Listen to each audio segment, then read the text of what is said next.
Hello everyone, welcome to BotPenguin. Today we will discuss how you can configure alert settings on the BotPenguin platform.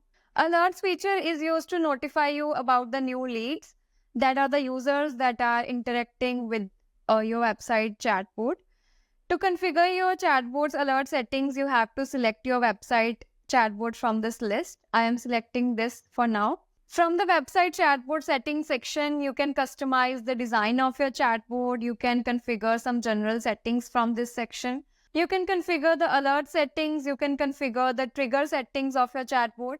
And you can customize where you want your chatbot to appear. You can also configure the chat window settings from this section, and you can configure the AI settings. That is, you can customize the bot's personality, you can manage flows and adjust the chat GPT model as well. If you want to know about any of these sections in detail, then the video links of all of them are given in the description box below. You can check them out. Now let us talk about the alert section. From this section, you can specify how your bot will notify you about the new leads. This will be the subject of the email that will be sent to you by the bot when any new lead interacts with your bot.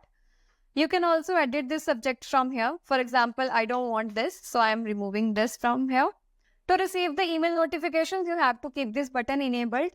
And you can also enable this button if you also want the lead revisit notifications. For example, if somebody is visiting your chatbot for the second time or the third time, if you want notification of that as well, you can turn on this button. This is the section for adding email addresses. For example, if I add my email address here, so I will also receive the notifications if any new leads interacts with my bot. You can add number of email addresses here. To save these changes, you have to click on the Save Changes option, and your alert settings will be saved.